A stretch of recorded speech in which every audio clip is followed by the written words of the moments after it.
I'm traveling again.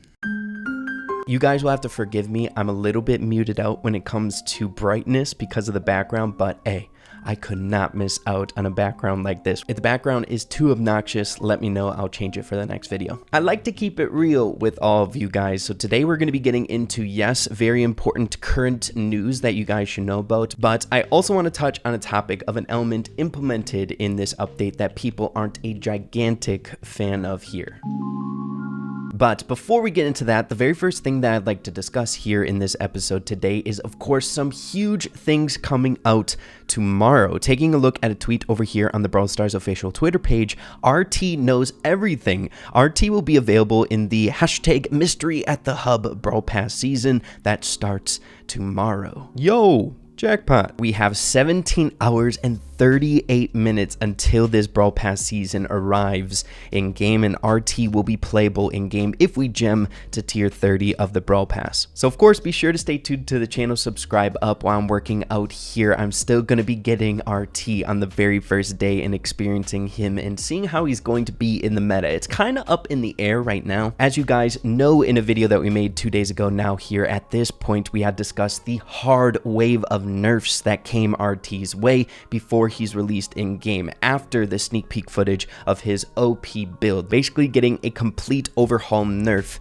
to his kit. So in my opinion, if you're thinking whether or not to get the Brawl Pass this time around, I would wait it out for a few days while content is coming out here in the Brawl Stars community, seeing how good RT is in the meta, still grinding out the Brawl Pass, getting closer to tier 30 while making that decision. Because one thing in particular that's different about this update is the Brawl Pass rewards are amazing, but we also are getting rewards from the masteries. So the decision making in order to purchase the Brawl Pass now here in the game isn't necessarily the rewards as much. It's whether or not the brawlers are something that you want this time around. And in my opinion, RT getting the wave of nerfs on top of that, Willow being kind of up in the air when it comes to how good she's going to be, it might be in your best interest to chill out a little bit while we get more content out there for you guys. Either way, I'm sure it's going to be exciting. We'll have to wait and see.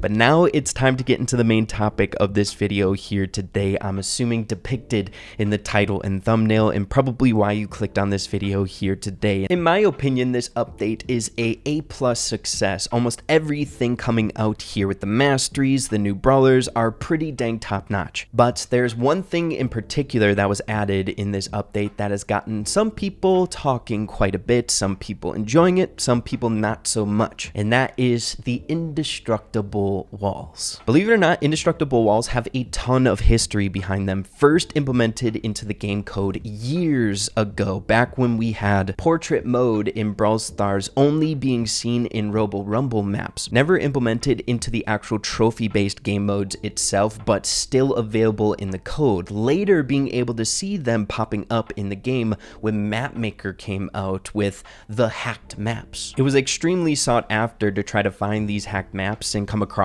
the Indestructible walls and other elements that were implemented into the code and just not in the maps themselves. But now, much to our surprise, they are littered throughout all competitive maps here in Brawl Stars.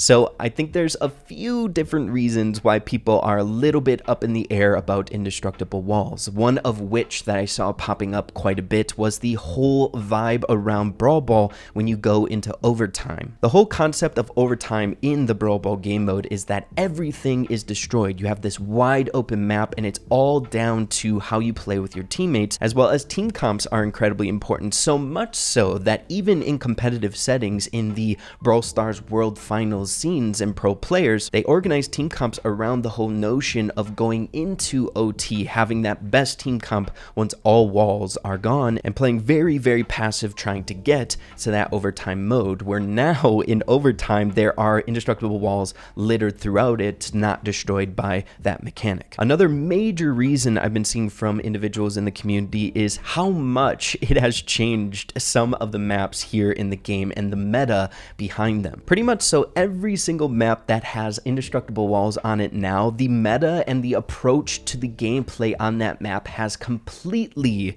changed. I actually had a conversation with Corey here a little bit ago discussing a map, specifically Shooting Star, when it was out a few days ago. Basically going over how much of a hassle it was to kind of relearn the competitive nature of the map itself with their pro team, Tribe NA. A great example, of course, is the Shooting Star map that was out a few days ago into rotation. The main approach to this map is most of the time you have a lobber on your team and a few long-ranged units taking cover behind that middle wall. And you would use a Piper Super or a Brock Gadget to take out those middle walls so the lobber wouldn't have so much pressure and control over the map. We're now literally smack dab in the middle of the map. Those walls are indestructible, making the lobber's role so much more important. And devastating, I should add, which will give us a nice segue into the next reason people aren't super hot about the indestructible walls. So I believe the whole reason the Brawl Stars dev team wanted to implement indestructible walls here in the first place in this update is to give the tanks a little bit more stance here in the meta. Of course, that did end up happening. The tanks are in a much better position here in the meta now, along with some assassination type brawlers much like Mortis or Buzz. But in turn, of course, getting a much bigger indirect buff were the lobbers, being already pretty dang dominant in the meta before the indestructible walls were even implemented into the game. You guys know the Grom meta. Grom has been solid for quite some time now,